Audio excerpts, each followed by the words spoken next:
Família é um projeto de Deus. Gostaria de compartilhar com você uma experiência. Eu lembro quando minhas filhas eram pequenas e um dia sentada, eu recém-saída de um emprego para cuidar da minha filha. E logo assim eu engravidei da minha segunda filha, mas só tinha uma, né? Grávida da outra, logo depois. E eu lembro que um dia, sentada numa obra da nossa casa, eu ali conversei algumas coisas com Deus, minha filha brincando. E aí era a obra da nossa casa. Nesse período eu morava num porão. Para quem não sabe, eu já morei num porão. Enquanto construíamos a nossa casa, eu passei alguns meses. E às vezes eu saía do porão e subia para ver a obra. E eu sentava ali, olhava a minha filha brincando, deixava ela brincando, e ali eu começava a falar com o Senhor. E nessa manhã Deus me fez lembrar de algo, que algumas coisas que eu depositei ao Senhor ali naquela tarde. Naquela tarde eu vi minha filha brincando naquela obra, tinha tábuas, tinha moirões, a laje recém-batida. E ali eu falava com o Senhor a respeito do projeto família, a respeito da minha casa e da minha história. E eu tenho entendido que família é um projeto e que precisa ser construído. Toda edificação, toda obra, ela precisa de alguns quesitos para que ela se mantenha de pé. E muitas vezes é uma renúncia, é uma palavra amiga, é uma palavra de conserto, de correção, que nos faz fazer com que a nossa casa subsista aos momentos difíceis. Nós temos visto dias onde as famílias têm se perdido. Converso com diversas pessoas, com diversas famílias, com diversas mulheres, né, a respeito de família, né, onde eu recebo alguns feedbacks de algumas mães, de algumas mulheres e também de alguns homens, né, de alguns pais de família. E eu quero te dizer, não abra mão do teu projeto.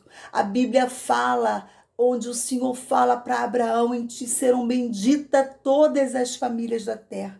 Como psicoeducadora, eu vejo que a maior necessidade estão nas famílias, porque a partir da família você também depois vai ser um profissional. E muitas vezes as demandas das empresas, elas têm uma raiz, uma situação lá de uma casa mal ajustada, de uma casa desequilibrada. É muito interessante quando nós vamos ver na Bíblia Sagrada, quando são escolhidos homens, né, para fazer a obra de Deus lá no início da igreja. Diz que esses homens precisavam ser homem de uma só mulher e que dominasse bem a sua casa, que organizasse a sua casa e que tivesse os filhos em submissão. Então, essa palavra ainda é válida para os dias de hoje. Nós precisamos acoplar essa família dentro da arca. Na arca tem problema, na arca tem sujeira, na arca tem dificuldade, na arca muito trabalho, mas é dentro da arca que é a nossa casa, que muitas coisas precisam ser ajustadas.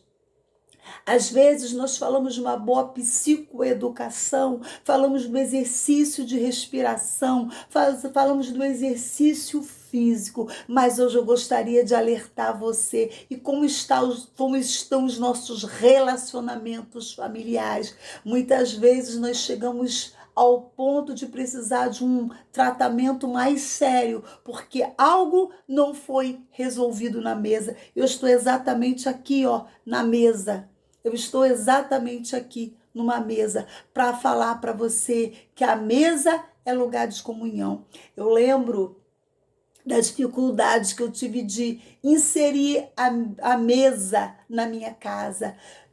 Não no sentido da palavra mesa, madeira, não, mas porque eu conseguia botar minhas filhas à mesa, mas eu não conseguia botar meu esposo à mesa, porque ele não entendia a mesa como lugar de comunhão. Ele não entendia a mesa como esse lugar do processo e dos direcionamentos, porque ele não havia sido habituado para isso. Mas o Senhor foi me dando sabedoria e a mesa sim passou o seu lugar de comunhão. Certo que algumas vezes ela até teve algumas discussões, mas no decorrer do processo, Deus foi moldando, Deus foi ajustando, foi me dando sabedoria. E a mesa, sim, passou a ser um lugar de aconchego, de conversas agradáveis. E isso foi transmitido ao meu marido, a mim mesma, às filhas e posteriormente aos meus genros. Então a mesa é um lugar de conversa, é um lugar de comunhão, é um lugar muitas vezes de um ajuste, não ajuste como puxão de orelha, mas um ajuste leve, onde a gente compreende que juntos somos mais fortes. Família é um projeto de Deus. Em um dos meus livros, é o meu primeiro livro, Projeto Família, Minha Família é o Projeto de Deus. Nesse livro eu falo exatamente sobre pequenas coisas dentro de casa, hábitos diários, onde eu conto no meu livro sobre um dia onde o meu abajur quebra. E nessa parte do livro eu digo, as pessoas valem mais do que as coisas. Então não abra mão do teu projeto de família, não abra mão do teu projeto de família, porque esse projeto ele não é teu, ele é de Deus. Você só está administrando esse projeto. Cuide dos seus filhos, ensine boas palavras, ensine um bom ensinamento para que ele seja amanhã um homem honesto, uma mulher honesta, trabalhadeira, alguém que envolve as pessoas com seu falar, com seu agir, pessoas que cativam, porque um dia foram ensinadas. Nós falamos assim, não tem uma cartilha, mas a palavra de Deus já nos adverte o que muitas vezes a ciência nos fala sobre a empatia. E a empatia ela começa dentro de casa, quando nós respeitamos os filhos e os filhos respeitam os pais. Projeto de Deus é a família. Esse projeto, antes de ser seu, ele é de Deus. Então, cuide bem desse projeto, do projeto família. Deus te abençoe.